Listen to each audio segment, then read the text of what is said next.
Ekonomi tumbuh katanya. Semua baik-baik saja katanya. Tapi dolar tembus 17.000. Ada yang tidak cocok di sini. Dan hari ini kita cari tahu kenapa. Karena angka dan realita ternyata dua hal yang berbeda. Gue mau cerita sesuatu yang cukup bikin gue gelisah. Beberapa waktu lalu, para pejabat keuangan kita tampil di depan publik. Dengan penuh keyakinan mereka bilang, ekonomi Indonesia akan tumbuh 6%. Semua baik-baik saja. Tapi sekarang, coba kamu lihat sekeliling.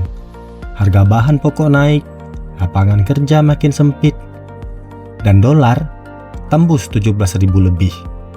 Banyak orang sekarang masuk satu mode yang sama, survival mode. Jadi siapa yang berbohong di sini? Datanya atau kehidupan nyata kita? Oke, sebelum kita judge, gue mau bongkar dulu angka ini dari dalamnya. Yang sering disebut itu namanya PDB, Produk Domestik Bruto. Konsepnya begini. Semua aktivitas ekonomi yang terjadi di dalam negara dijumlahkan. Pabrik produksi, orang belanja, proyek infrastruktur berjalan, ekspor ke luar negeri, semuanya masuk ke hitungan. Kalau totalnya naik 5% dari tahun lalu, maka ekonomi dibilang tumbuh 5%. Kedengarannya bagus, tapi disinilah letak jebakannya. Angka itu tidak bilang pertumbuhannya jatuh ke tangan siapa. Dan ini yang tidak pernah diajarkan di sekolah. Bayangkan, ada 10 orang dalam satu ruangan. Tahun ini, total uang mereka naik. Dari luar, semua terlihat lebih kaya. Ini yang disebut pertumbuhan ekonomi. Tapi sekarang, gue mau kamu lihat lebih dekat. Ternyata, hampir semua uang itu cuma naik ke 2 orang di ujung. 8 orang sisanya tidak dapat apa-apa. Bahkan beberapa malah makin terjepit. Tapi kalau dilihat dari atas, angkanya tetap naik. Itulah yang namanya pertumbuhan tanpa pemerataan. Dan kalau kamu mau bukti nyatanya, tidak perlu jauh-jauh. Lihat saja 2 hal yang berdampingan di kota kamu setiap hari.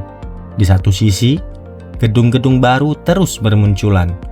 Proyek properti mewah tumbuh di mana-mana. Di sisi lain, masih banyak yang berjuang bayar kontrakan sebulan. Masih banyak yang skip makan siang buat hemat. Dua realita ini hidup berdampingan setiap hari. Tapi yang masuk berita hanya satu. Angka PDB tidak pernah cerita soal yang satunya lagi. Sekarang, pertanyaan yang paling banyak bikin orang bingung. Kalau ekonomi tumbuh, kenapa dolar malah makin mahal? Ini yang tidak pernah dijelaskan dengan jujur.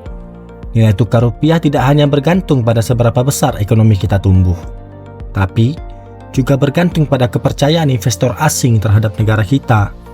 Suku bunga Amerika yang tinggi bikin uang lebih menarik disimpan di sana.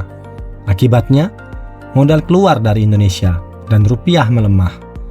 Jadi pertumbuhan ekonomi 5% tidak otomatis bikin rupiah menguat. Dua hal yang sering dianggap sama, padahal jauh berbeda. Jadi, sekarang kamu sudah tahu, ketika mereka bilang ekonomi tumbuh 5%, mereka tidak bohong. Tapi mereka juga tidak cerita semuanya.